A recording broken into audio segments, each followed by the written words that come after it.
ఎన్ని సినిమాల్లో కమెడియన్గా చూసాము, అలాగే మనం మర్యాద రామన్లో చూసాం. ఇక పూలరంగడు అండ్ పుష్ప సునీల్ గారు.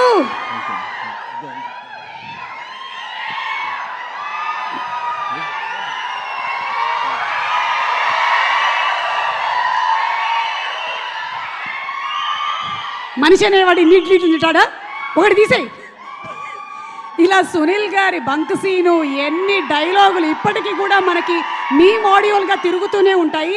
That's how great actor you are Sunil గారు. అండ్ అంతే హార్డ్ వర్కర్. ఈ రోజుకి కూడా అసలు ఎక్కడ ఏదో మనం ఒక పొజిషన్లోకి వచ్చేసాము ఇంకా రిలాక్స్ అయిపోదాం అని అనుకునేదే లేదు.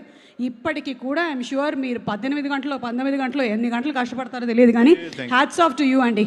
అయితే ఈ కథ ఓకే చేయడానికి అంటే ఒక్కొక్క కథకి ఒక రీజన్ ఉంటుంది కదా. ఈ కథ మీరు ఓకే చేయడానికి గల రీజన్ ఏంటి? అంటే ఇది శేష్ సినిమా కాబట్టి, బి నేను ఇస్తా ఆప్షన్స్ మీకు, ఇది మృణాల్ హీరోయిన్ కాబట్టి. అంటే శేష్ గారు అనే తెలుసండి, మృణాల్ గారు అని ఫస్ట్ తెలియదు నాకు. తెలియదు, ఓకే. సో శేష్ గారు వాళ్ళు చెప్పారు, ప్లస్ రవి నాకు బాగా క్లోజు, అబ్బూరి. సో భీమవరం నుంచే క్లోజు. సో చాలా పర్పస్ఫుల్ సినిమా తీస్తారు శేష్ గారు, సిన్సియర్గా తీస్తారు. ఇప్పుడు జంజీ నుంచి మా ఓల్డ్ జనరేషన్ దాకా అందరికీ ఊరుకోండి, అందరికీ అర్థమయ్యేలాగా, అందరికీ క్యాచీగా ఉండేలాగా ఆయన తీస్తారు. అలాంటి దాంట్లో మంచి ఛాన్స్ అని ఫీల్ అయ్యాను. క్యారెక్టర్ విన్నానండి, చాలా సిన్సియర్ క్యారెక్టర్, చాలా మంచి క్యారెక్టర్ అండి, చాలా కూల్ సిన్సియర్. అంటే మీరు చాలా నెగటివ్ షేడ్స్ ఉండేటువంటి క్యారెక్టర్స్లో కూడా కనిపిస్తూ ఉన్నారు. అదిగో మీరు లుక్లో అలా కనిపిస్తుంది. అంటే నేను మామూలుగా కామన్గానే చూస్తున్నాను, అలా అనిపిస్తుంది. కొంచెం ఆ షేడ్ అట్లా తొంగి చూసింది ఒకసారి ఇట్లా, అదే లేదా కామెడీ షేడ్. ఇది అవి రెండు కాకుండా మధ్యలో ఉండేటువంటి ఒక షేడ్ అంటారా? సిన్సియర్ అండి, సిన్సియర్. ఈ సిన్సియర్ షేడ్ అంటారు. ఓకే, నాకు ఈ షేడ్ ఉన్నట్టు తెలియదు అసలు. ఓకే, సో ఒక సిన్సియర్ షేడ్ ఉండేటువంటి. ఇప్పుడు ఆయన దొంగ అయితే సిన్సియరే కదండి.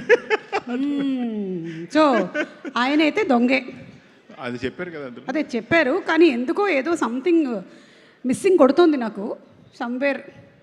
చూద్దాంలేండి, సినిమా రిలీజ్ అయిన తర్వాత మనకు తెలుస్తుంది. ఇంకేమైనా మీరు అనురాగ్ గారు వర్క్ చేసినటువంటి ఎక్స్పీరియన్స్ ఏమైనా? ఫస్ట్ టైం కదా మీరు అనురాగ్ గారు, ఎందుకంటే అనురాగ్ గారు తెలుగు సినిమాలో ఫస్ట్ టైం చేస్తున్నారు. అవునండి, అవును. తెలుగు సినిమాతో ఆయన చాలా ఏళ్ళ నుంచి అసోసియేటెడ్గా ఉన్నారు, కానీ ఫస్ట్ టైం తెలుగు సినిమా చేశారు ఆయన. అనురాగ్ గారు, నేను వెరీ లక్కీ అండి, అనురాగ్ గారితో స్క్రీన్ షేర్ చేసుకున్నా. ప్రకాష్ రాజ్ అన్నయ్యతో ఫస్ట్ ఇప్పుడు చాలా రోజుల క్రితం నుంచి నేను షేర్ చేసుకున్నాను. అది అలాగా నేను యాక్చువల్గా ఈయన ఫ్యాన్ని, చాలా పెద్ద ఫ్యాన్ని sir. I'm big fan sir, really. And ఆయనతో వర్క్ ఆర్టిస్ట్గా చేయటం అనేది చాలా కిక్ ఫీల్ అయినండి, రియల్లీ. సూపర్ అండి. అండ్ శేష్ అండ్ షనిల్ వాళ్ళిద్దరి కాంబినేషన్ ఎలా ఉందండి ఆన్ సెట్స్? మీరు చాలా మంది డైరెక్టర్స్తో వర్క్ చేసి ఉంటారు, డిఫరెంట్ కైండ్ ఆఫ్ ఎక్స్పీరియన్సెస్ ఉంటాయి, ఒక్కొక్కళ్ళది ఒక్కొక్క స్టైల్ ఉంటుంది. షనిల్ స్టైల్ ఎలా ఉంది? అంటే కూల్ అండి, వెరీ కూల్. అంటే చేసేది వచ్చి మీరు చూశారు కదా, గేట్ వేసినప్పుడు వచ్చి ఆ ట్రైన్ గుద్ది అలాంటి సీన్ చేస్తున్నప్పుడు వీళ్ళిద్దరూ వెరీ కూల్, చాలా సరదాగా ఆడతా పాడుతా సాంగ్ చేస్తున్నట్టు చేశారు సినిమా అంతా కూడా, ఫైట్లు అన్నీ కూడా. అన్నీ బాగా కూల్గా ఉంటారు. ఆర్టిస్ట్ని అస్సలు ప్రెషర్ పెట్టరు. నేను విన్నానండి చాలా మందికి ఈ సినిమా చేయడం మొదలుపెట్టిన తర్వాత బీపీ షుగర్స్ తగ్గాయని.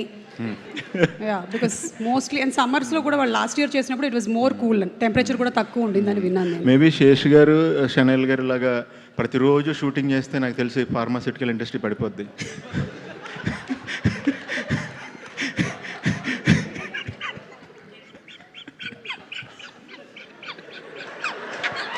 మళ్ళీ కొంచెం గట్టిగా నవ్వరా? నాకు అది ఇదే మాకు కావాలి. నాకు 5-6 వస్తే కంట్రోల్ చేసుకుని ఒకటి ఇస్తుంటానండి యాక్చువల్లీ. అది ప్రాబ్లం, అది that is my problem, sorry.